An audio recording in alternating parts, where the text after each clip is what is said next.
Europe 1 Soir.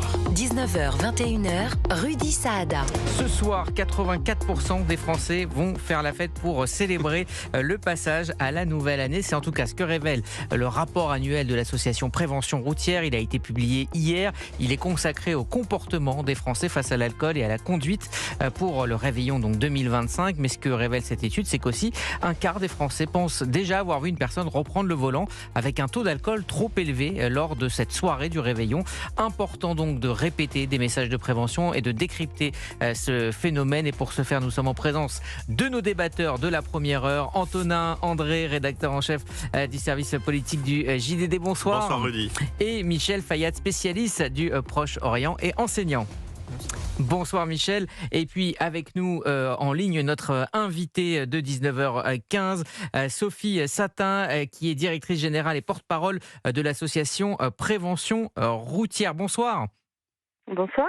Alors chaque année, pour sensibiliser l'opinion au danger de la conduite sous alcool et aussi sous substance, on va en reparler, vous publiez donc ce rapport. Il nous apprend notamment que 8 Français sur 10 prévoient donc ce soir de boire de l'alcool et d'en boire trop. En moyenne, 3,2 verres par personne et 26% des Français prévoient donc de rentrer en voiture. Alors évidemment, le lien entre alcool et accident de la route n'est plus à prouver.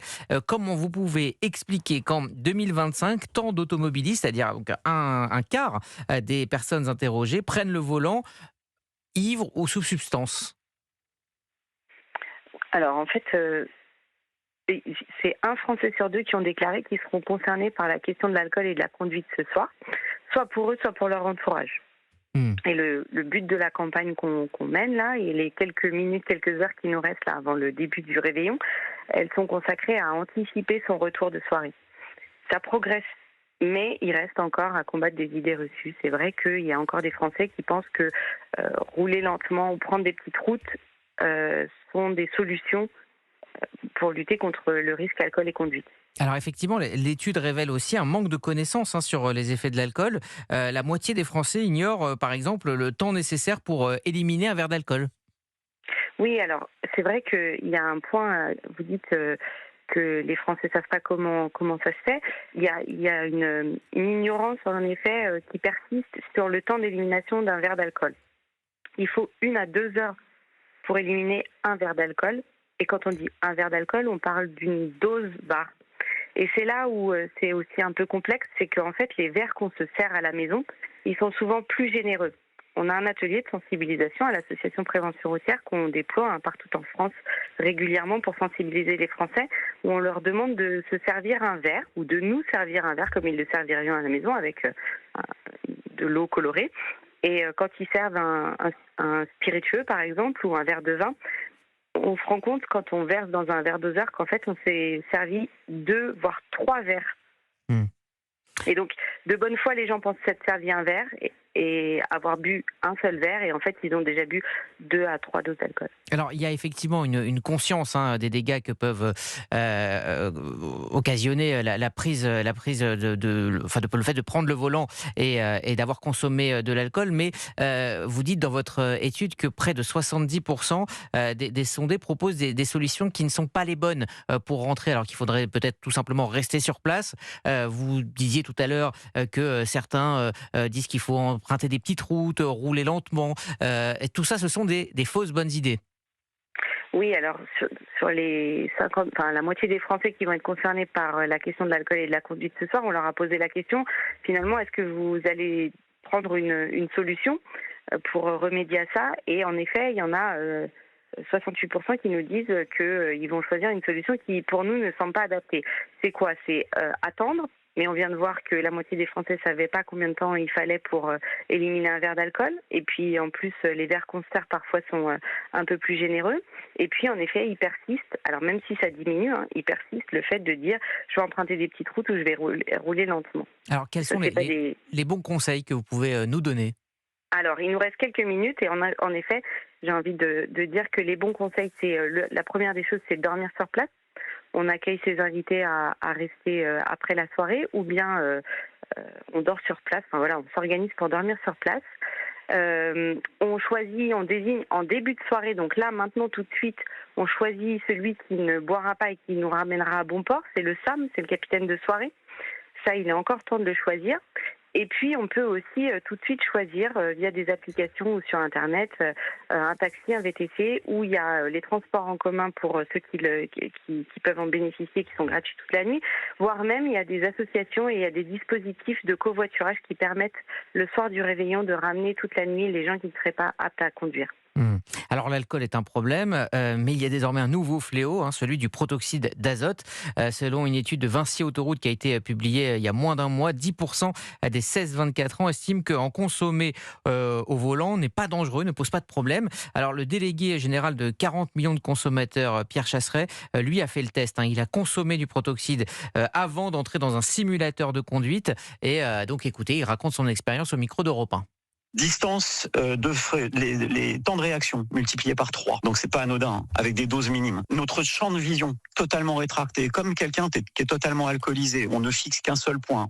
Donc on s'aperçoit qu'au niveau du suivi du regard, on voit rien. On regarde plus les rétros, on regarde que dalle. Et au final, qu'est-ce qui se passe ? Eh bien, sur toutes les situations d'accident qu'on évitait avant, dans les tests, avant l'absorption du protoxyde d'azote, dans les mêmes situations après, qu'on connaissait pourtant, on a tout tapé, un strike routier. Et là, on comprend mieux en quoi il y a une véritable dangerosité au volant, évidemment, qui peut entraîner ce soir des décès. Voilà, Pierre Chasseret, le délégué général de 40 millions d'automobilistes qui était donc au micro de Christophe Bordet sur Europe 1. Ce protoxyde d'azote pose un nouveau problème aux associations de prévention routière ? Oui, tout à fait. Il faut mettre des mots. C'est une substance psychoactive comme les autres stupéfiants. Et il faut savoir que la conduite sous influence, que ce soit alcool ou drogue, c'est 39% des accidents de la route. Et en effet, le protoxyde d'azote, vu les effets produits, est totalement incompatible avec la conduite.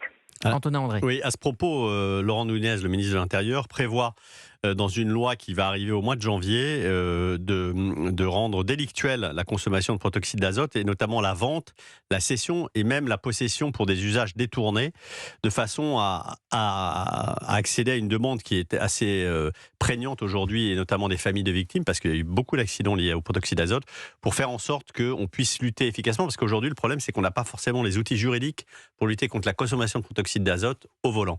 Ce sera le cas vraisemblablement dès le premier trimestre de cette année, mais c'est effectivement une urgence pour les associations d'automobilistes et de prévention des accidents de la route. Et la difficulté également de contrôler. Oui, parce qu'on n'a pas encore de détecteur en fait de consommation du protoxyde d'azote, mais le simple fait d'en détenir, par exemple dans un véhicule, vaudra délit si vous voulez. Et Laurent Nunez va pousser le curseur le plus loin possible. Il est aussi question éventuellement, au bout d'un certain nombre de fois de récidive, de faire sauter le permis de conduire à des gens qui consomment de façon régulière et de façon détournée de son usage le protoxyde d'azote. Sophie Saintin, on a cette impression que les messages n'arrivent pas à passer chez certains jeunes. Est-ce que la bonne réponse, et la sécurité routière a fait des progrès grâce notamment, il faut le dire, à la répression ?